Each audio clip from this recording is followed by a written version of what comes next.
Latest எபிசோடுகளை விளம்பரங்களே இல்லாமல் காணுங்கள். என்னையா பாத்துக்கிட்டு இருக்கீங்க? ஹேண்ட்கஃப் போடுங்க. Okay sir.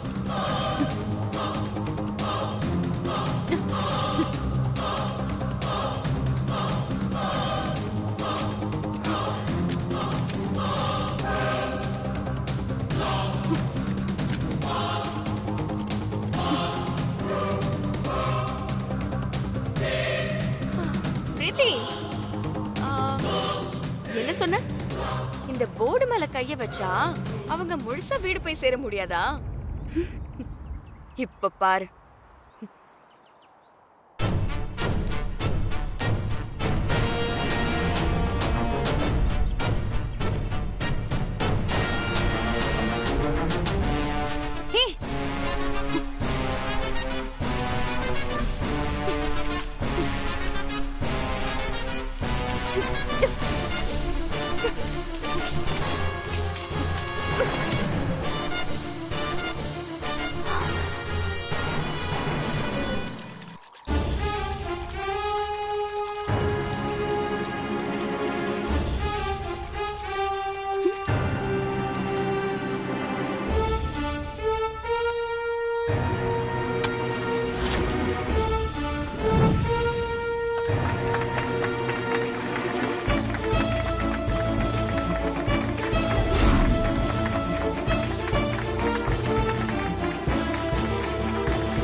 கண்ணை தொடச்சுக்கோ.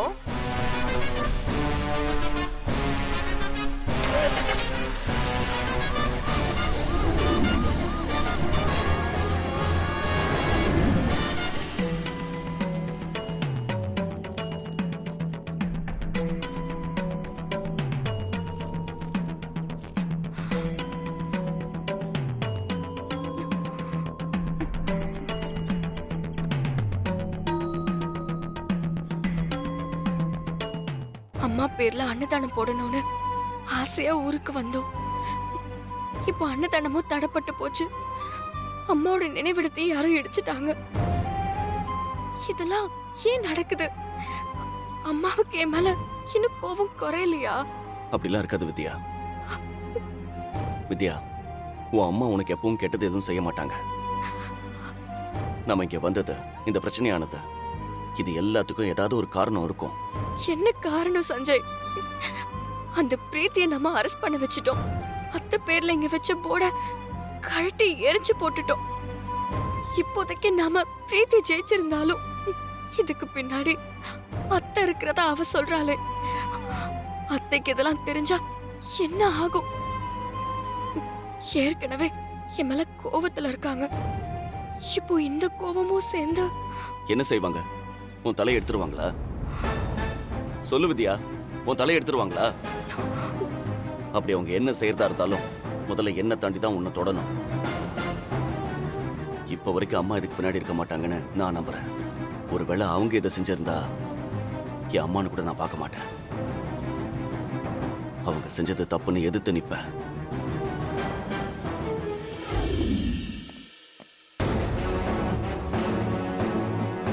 இன்ஸ்பெக்டர், என்னையா அரெஸ்ட் பண்ணி லாக்அப்ல வச்சிட்டீங்கல்ல?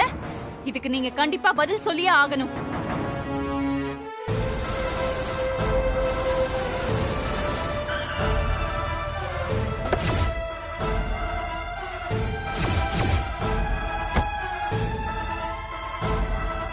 இன்ஸ்பெக்டர், வாங்க மேடம், உட்காருங்க. ஆண்டி, என்ன நினைச்சிட்டு இருக்கீங்க நீங்க? அவ யாருன்னு தெரியுமா? எதுக்காக இந்த ஊருக்கு வந்திருக்கான்னு தெரியுமா? எப்படி நீங்க அவளை அரெஸ்ட் பண்ணலாம்? இல்ல மேடம், அவங்கதான். நீங்க எந்த காரணமும் சொல்ல வேண்டாம். அவ மேல நீங்க கைய வச்சது என்ன அவமானப்படுத்தினதுக்கு சமம். அப்படிலாம் இல்ல மேடம். ஏன் சார்பாதான் அவ இங்க வந்து என்னோட காலேஜ் வேலைய ஆரம்பிச்சா. ஊர்க்காரங்க பண்ற பிரச்சனைக்கு அவளை எப்படி நீங்க அரெஸ்ட் பண்ணுவீங்க? உடனே அவளை ரிலீஸ் பண்ணுங்க. இல்ல மேடம், எஃப்ஐஆர் போட்டாச்சு. அதனால அவளோட ஜாமீன்.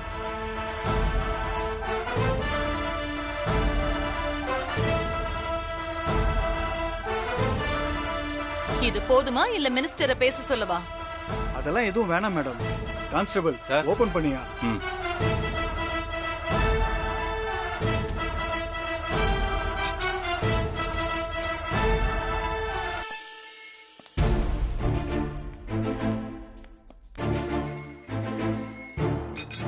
ஏதாவது பிரச்சனைனா உடனே நீ எனக்கு தானே கால் பண்ணிருக்கணும். பாத்துக்கலாம் நினைச்சா ஆண்டி, அந்த வித்யா தான் ஊர் மக்கள் எல்லாம் தூண்டி விட்டு என்னை இங்க கொண்டு வந்து உட்கார வச்சுட்டா. திமிர்ல ரொம்ப ஆடுறா. அவளோட ஆட்டத்துக்கு ஒரு முடிவு கட்டணும். நீ வா.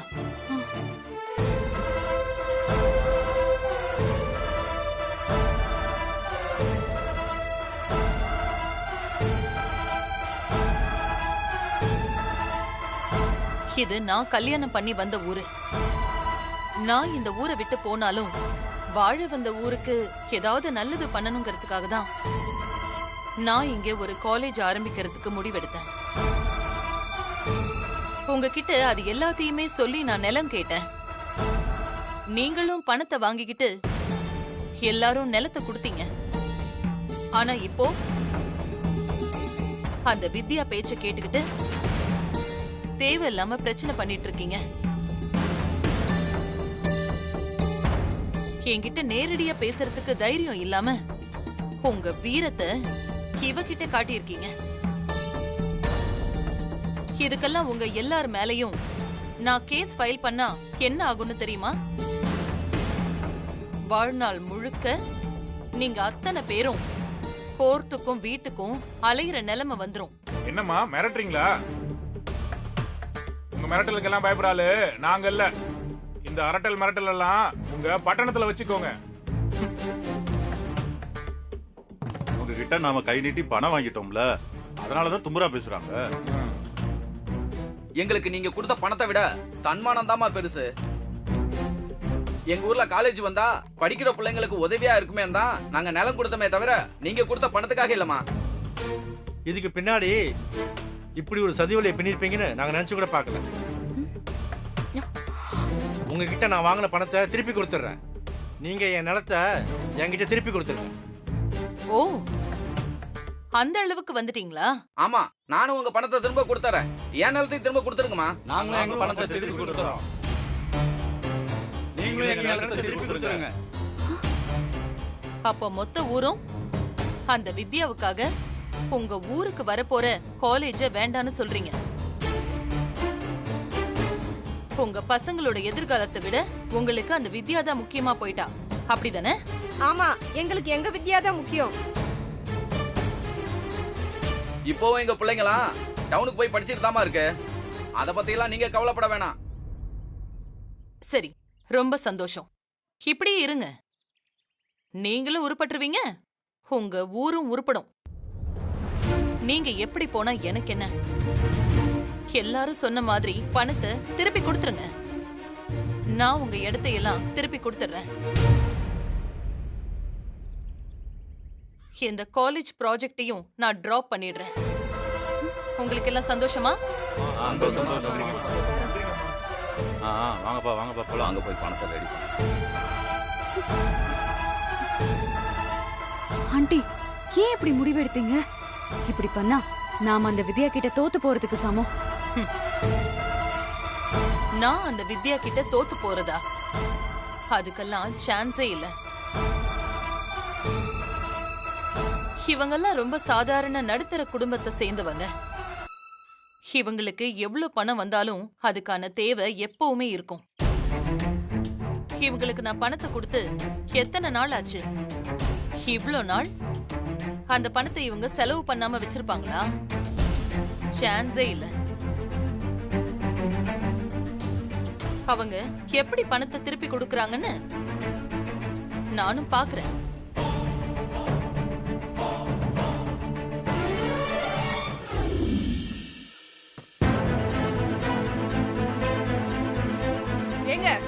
நம்ம பொண்ணு கல்யாணத்துக்காக சேர்த்து வச்ச பணங்க. அதுக்கு இன்னும் 2 மாசம் இருக்குமா?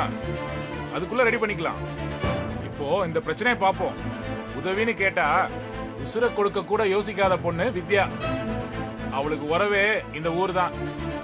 நாம கைவிட்ட கூடாது.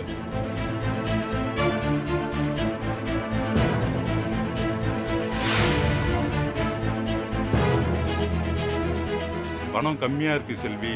நமக்கு இருந்த அவசரத்துல பாதி பணத்தை நாமளே செலவு பண்ணிட்டோங்க. இப்போ மீதி பணத்துக்கு என்ன பண்றது?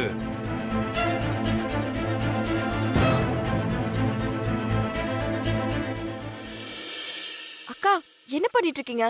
அவங்க கொடுத்த பணத்துல பாதி செலவாயிடுச்சு வித்யா. மீதி பணத்துக்கு தான் இந்த நகைய. அதுக்காக குழந்தை கழுத்துல இருக்கிற நகை எடுக்கிறீங்களா? வித்யா, நகைதானம்மா, சம்பாரிச்சுக்கலாம்.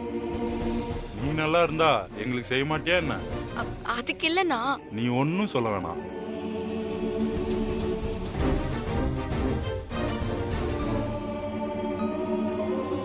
நான் வேற செயின் கடையில வாங்கி போட்டுக்கிறேன், நீங்க இதை வச்சுக்கோங்க.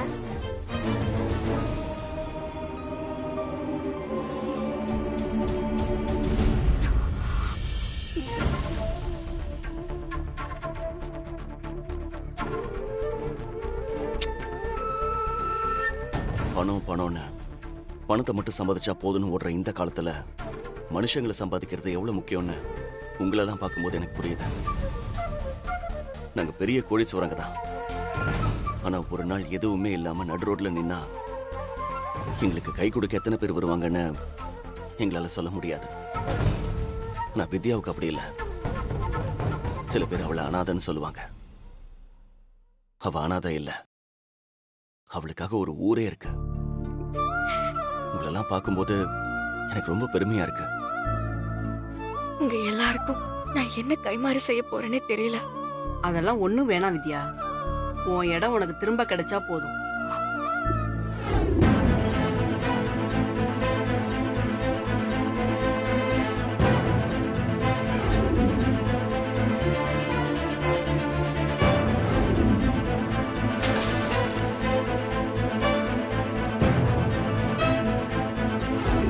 வித்யா, உன் அத்தை கேட்ட பணத்தை நாங்க ரெடி பண்ணிட்டோம்.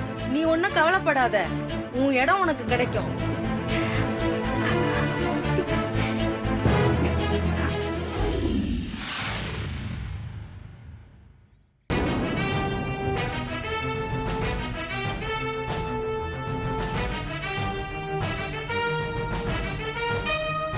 நீங்க சொன்னது சரிதான் ஆண்டி. யார்கிட்டயுமே பணம் இல்ல போல. அதான் இவ்ளோ நேரம் ஆகியும் யாரையும் காணும். சும்மா ஏதோ ஒரு வேகத்துல பணத்தை திருப்பி கொடுக்கறதா சொல்லிட்டாங்க.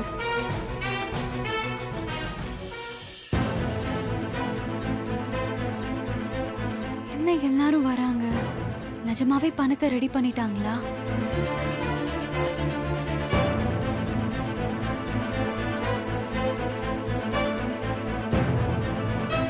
எங்களால திருப்பி கொடுக்க முடியாதுன்னு நினைச்சிட்டீங்களாமா? இதுல உங்க எல்லாரோட சொத்து பத்திரமும் இருக்கு. வரிசையா வந்து நின்னு பணத்தை கொடுத்துட்டு பத்திரத்துல கையெழுத்து போட்டுட்டு வாங்கிட்டு போங்க. பேரு சுப்பையா, 4 ஏக்கர் 15 லட்சமா? கொடுங்க, இந்தாங்க.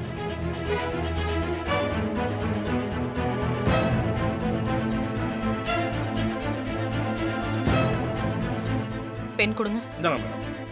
இதுல ஒரு கையெழுத்து போடுங்க. நிறுத்துங்க.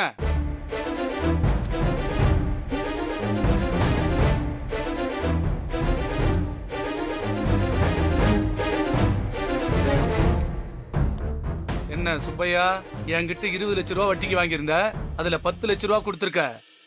மீதி பணம் 2 மாசத்துல தரேன்னு சொன்ன. அதுக்கப்புறம் ஆளை கையிலே பிடிக்க முடியல. அசலும் வரல, வட்டியும் வரல. இங்க ஏதோ பெருசா செட்டில்மெண்ட் நடக்கிற மாதிரி தெரியுது.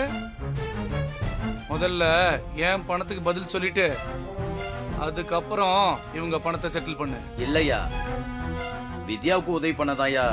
உனக்கு உதவி பண்றதுக்கே ஆள் இல்ல, இதுல யாரோ ஒருத்திக்கு உதவி பண்றீங்க. இங்க நிக்கிற அத்தனை பேரும் என்கிட்ட கை நீட்டி பணம் வாங்கியிருக்கீங்க. என் பணத்தை முதல்ல செட்டில் பண்ணிட்டு அதுக்கப்புறம் மத்த கடனை கொடுங்க. மாஸ்டர் பிளான் ஆண்டி, இத நான் எதிர்பார்க்கவே இல்லை. என்ன எல்லாம் பேந்தன்னு முழிக்கிறீங்க? முதல்ல பணத்தை எடுத்து வைங்க. என்ன எல்லாரும் எங்களுக்கு பணத்தை திருப்பி கொடுக்கறோம்னு சொன்னீங்க, இப்ப வேற ஒருத்தர் அவருக்கு பணம் வேணும்னு வந்து நிக்கிறாரு. இப்ப எல்லாரும் யாரோட கடனை அடைக்க போறீங்க? சொத்தெல்லாம் திரும்ப வேணுமா இல்ல வேண்டாமா? அவங்களே என்கிட்ட வாங்கின கடனை எப்படி திருப்பி கொடுக்கறதுன்னு முழிச்சிட்டு இருக்காங்க. அவங்க எப்படிமா இந்த கடனை திரும்ப கொடுப்பாங்க? அதுக்கெல்லாம் வாய்ப்பு இல்லம்மா. ஏதோ ஒரு அவசரத்துல நீங்க கையில காதுல கிடக்கிறதெல்லாம் கழட்டி அதை வித்து பணம் கொண்டு வந்திருக்கீங்கன்னு எனக்கு நல்லா தெரியுது. அத அடிச்சு பறிச்சுட்டு போற அளவுக்கு நான் ஒன்னும் மனசாட்சி இல்லாத ஆள் இல்ல. அந்த பணத்தை நீங்களே வச்சுக்கிங்க. மாசம் ஆனா எனக்கு வட்டி சரியா வந்தா போதும். ஆனா ஒரு கண்டிஷன் நான் தெளிவா சொல்லிடுறேன். நீங்க யாராவது கடனை கொடுக்கணும்னு யோசிச்சா முதல்ல என் கடனை அடைச்சிட்டு தான் அப்புறம் அவங்க கிட்ட போகணும். இல்லனா நான் என் சுயரூபத்தை காட்ட வேண்டி வரும். ஜாக்கிரதை.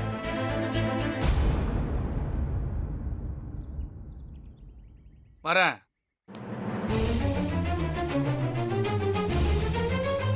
என்ன எல்லாரும் அமைதியா நிக்கிறீங்க? உங்க வித்யாவோட கௌரவத்தை காப்பாத்த வேண்டாமா? அவளுக்கு நியாயம் வாங்கி கொடுக்க வேண்டாமா? வேதா ஆண்டிக்கும் அவளுக்கும் நடந்த போட்டியில அவளை ஜெயிக்க வைக்க வேண்டாமா? ஏதாவது பண்ணுங்க. அப்போ உங்களால என் பணத்தை திருப்பி கொடுக்க முடியாது, அப்படிதானே? எனக்கு உங்க எல்லாரையும் அவமானப்படுத்தணும், அசிங்கப்படுத்தணுங்கிறது என் நோக்கம் இல்ல. உங்க முதுகுக்கு பின்னாடி ஒளிஞ்சுக்கிட்டு என்ன அவமானப்படுத்தணும்னு நினைக்கிறாளே அந்த வித்யா, அவளுக்கு நான் யாருன்னு காட்டணும், அவ்வளவுதான். மத்தபடி உங்க யார் மேலயும் எனக்கு வருத்தம் இல்ல. நான் நினைச்ச மாதிரி இந்த ஊருக்கும் உங்க பசங்களுக்கும் பயன்படுற மாதிரி இங்க காலேஜ் வரும். அவகிட்ட சொல்லுங்க, சிங்கத்துக்கிட்ட மோதி எப்பவும் சிறு நரியால ஜெயிக்க முடியாதுன்னு. அவளோட நரி தந்திரம்லாம் என்கிட்ட எடுபடாது. வர 23ஆம் தேதி எங்க காலேஜுக்கான பூமி பூஜை நடக்க போகுது. சஞ்சய், அதுல நீங்க எல்லாரும் தவறாம கலந்துக்கணும். நிறுத்துங்க. அப்புறம்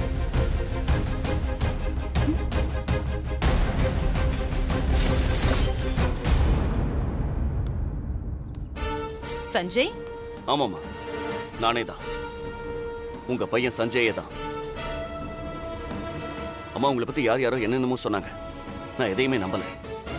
கடைசி வரை என் அம்மா அப்படிப்பட்ட ஆள் இல்லைன்னு சொல்லி ஸ்ட்ராங்கா நின்னேன். ஆனா இங்க நடக்கிறதெல்லாம் பார்க்கும்போது என் கண்ணியை என்னால நம்ப முடியலம்மா.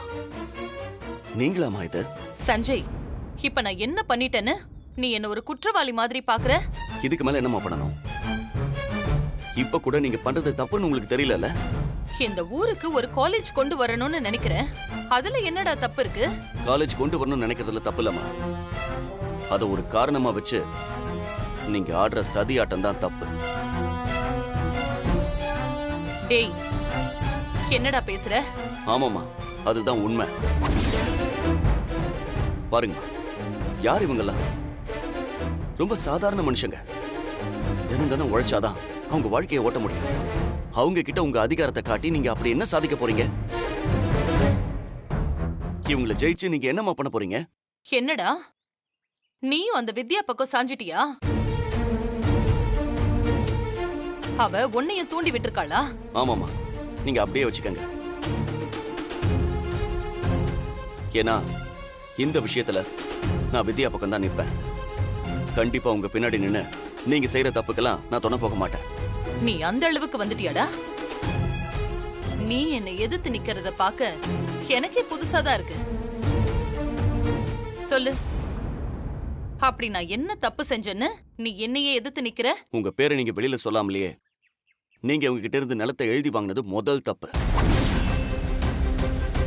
வித்யாவை பழி வாங்கறதுக்காக இப்ப கூட நீங்க இவங்க வறுமையை பயன்படுத்துறீங்களே, அது ரெண்டாவது தப்பு. நீங்க நேர்ல வராம இந்த மாதிரி ஒருத்தி இந்த ஊருக்கு அனுப்பி வச்சு இந்த ஊர் மக்கள் எல்லாம் டார்ச்சர் பண்ணீங்க பாத்தீங்களா? அது இன்னொரு தப்பு.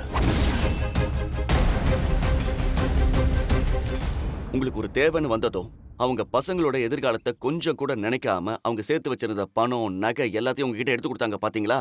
அவங்களோட நினைவிடத்தை இடிச்சிங்கல்ல, அது மிகப்பெரிய தப்பு.